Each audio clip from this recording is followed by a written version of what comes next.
বন্ধুরা, আপনারা দেখছেন ইচ্ছা পূরণ চ্যানেল। আর এই চ্যানেলের ভিডিওগুলো দেখে এবং ভিডিও নিয়ম অনুসারে কাজ করে যদি সত্যি সফলতা পান, তাহলে অবশ্যই ভিডিওটাকে একটা লাইক দেবেন এবং বন্ধুবান্ধব চেনা জানা সকলের সঙ্গে যতটা বেশি সম্ভব শেয়ার করার চেষ্টা করবেন। আর আপনারা যদি আসাম রাজ্যের মায়ং গ্রামের প্রাচীন তন্ত্রমন্ত্র শিখতে আগ্রহী হন, তাহলে অবশ্যই চ্যানেলটাকে সাবস্ক্রাইব করে অল বাটনটা হিট করে রাখবেন। বন্ধুরা, আজকের ভিডিওতে আপনাদেরকে শেখাবো হাঁপানি বা অ্যাজমা রোগ থেকে আরাম পাওয়ার এবং ঠিক করার পদ্ধতি। হাঁপানি একটি শ্বাসকষ্টজনিত রোগ। আজকের এই পদ্ধতিটা 5 বছরের নিচের বাচ্চা এবং যাদের সুগার ও প্রেশার আছে, তাছাড়াও গর্ভবতী মহিলারা এটা প্রয়োগ করবেন না। যিনাদের এই রোগটা 2 থেকে 3 বছরের পুরানো, উনাদের এই রোগটা তাড়াতাড়ি সম্পূর্ণরূপে সেরে যাবে। তবে যিনাদের অনেক পুরাতন রোগ, উনারা এই প্রক্রিয়াটা করলে হাঁপানি থেকে তাড়াতাড়ি আরাম পাবেন। তবে উনাদের রোগ সারতে অনেকটা দেরি হবে।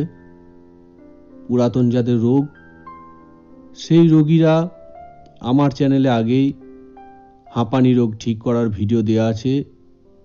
সেই ভিডিও দেখে ভিডিও নিয়ম অনুসারে কাজ করলে খুব তাড়াতাড়ি রোগ থেকে মুক্তি পাবেন। এবারে আসি এই রোগ নিয়ন্ত্রণ রাখার জন্য এবং সম্পূর্ণ নির্মূল করতে যেই যে বস্তুগুলো লাগবে সেগুলোর নাম এবং পরিমাণ। ধরুন, বস্তুগুলো দোকান থেকে সংগ্রহ করা বা শুকিয়ে গুঁড়ো করা আপনার পক্ষে সম্ভব না হলে বাংলার পাশাপাশি ইংরেজিতে লিখে দেওয়া আছে। অনলাইনে আপনারা সার্চ করলে ভালো কোনো কোম্পানির ওই জিনিসগুলো সরাসরি কিনে নিতে পারবেন। আমি এই সকল নামগুলো অ্যামাজন অনলাইন শপিং থেকে নিয়েছি।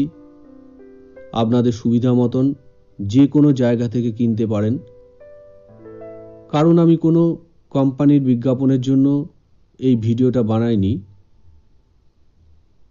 প্রথমেই লাগবে যেটা, সেটা হলো খাঁটি মধু 1 লিটার। মৌচাক থেকে সংগ্রহ করতে পারলে ভালো হয়, না হলে বাজার থেকে ভালো কোনো কোম্পানির মধু কিনে নিয়ে আসতে হবে।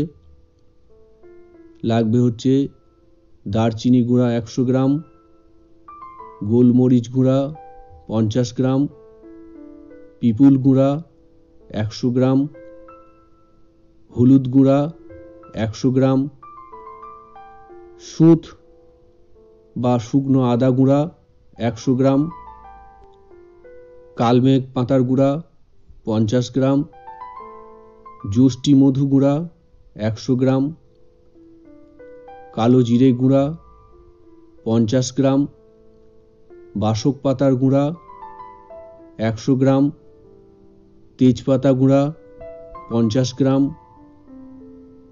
খালি কড়াইয়ে ভাজা 20 খানা কফি বীজ গুঁড়া, কফি পাউডার বাজার থেকে কিনলে 20 গ্রাম,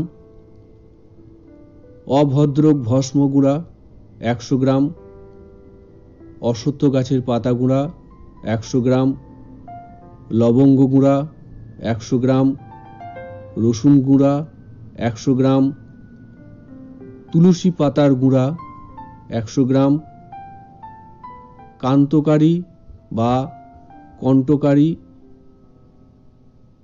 গাছের গুঁড়া, গাছের ফলের গুঁড়া লাগবে, গাছের গুঁড়া না, গাছের ফলের গুঁড়া লাগবে। এটা পরিমাণ হচ্ছে 18 বছরের নিচের বাচ্চাদের ক্ষেত্রে পাকা একটা গোটা ফলের 20 ভাগের 1 ভাগ শুকনো গুঁড়া। একটা ফলকে শুকিয়ে নিয়ে 20 খানা ভাগ করে তার 1 ভাগ গুঁড়া লাগবে।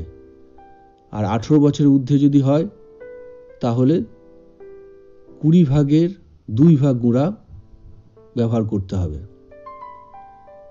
এবারে পরিষ্কার একটা বড় কাঁচের জারে 1 লিটার মধুর সাথে বাকি সমস্ত জিনিসগুলোর মাপ অনুসারে একসাথে ভালো করে মিশিয়ে ঢাকনা লাগিয়ে সরাসরি রোদে 1 সপ্তাহ ধরে রাখার পর ওটা খাওয়ার উপযোগী ঔষধ হবে।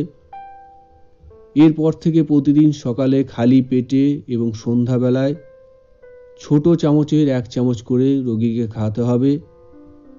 খেয়াল রাখবেন, খাবার 1 ঘন্টা আগে এবং পরে কোনো জিনিস খাওয়া যাবে না এবং খাবার সময় সমস্ত মিশ্রণটাকে ভালো করে ঘেঁটে নিয়ে তারপরে খাওয়াতে হবে এবং যতদিন না মিশ্রণটা শেষ হচ্ছে ততদিন অবধি প্রতিদিন চেষ্টা করবেন মিশ্রণটা রোদে দেওয়ার।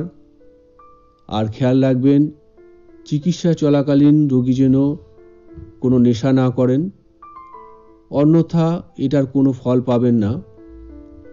মিশ্রণ শেষ হওয়ার আগেই নতুন করে একই পদ্ধতিতে মিশ্রণ বানিয়ে নেবেন। আর একটা কথা মনে রাখবেন, এই মিশ্রণটা শুধু হাঁপানির জন্য নয়, জ্বর, সর্দি, কাশিতেও সকালে খালি পেটে এবং সন্ধ্যায় একই নিয়মে খাওয়াতে হবে যতদিন না রোগীর সর্দি, কাশি, জ্বর ঠিক হচ্ছে। তো বন্ধুরা, এই ছিল আজকের ভিডিওর কোনো অংশ যদি আপনাদের বুঝতে অসুবিধা হয় অথবা আপনাদের যদি আর অন্য কোনো ব্যক্তিগত সমস্যা থেকে থাকে, তার সমস্যার সমাধান পেতে ভিডিওতে দেওয়া আমার হোয়াটসঅ্যাপ নাম্বারে সংক্ষেপে ভয়েস মেসেজ পাঠাবেন। আমার যখন যেদিন সময় হবে আপনার ভয়েস মেসেজটা শুনে নিয়ে অবশ্যই তার উত্তর আপনাকে দিয়ে দেব। নমস্কার।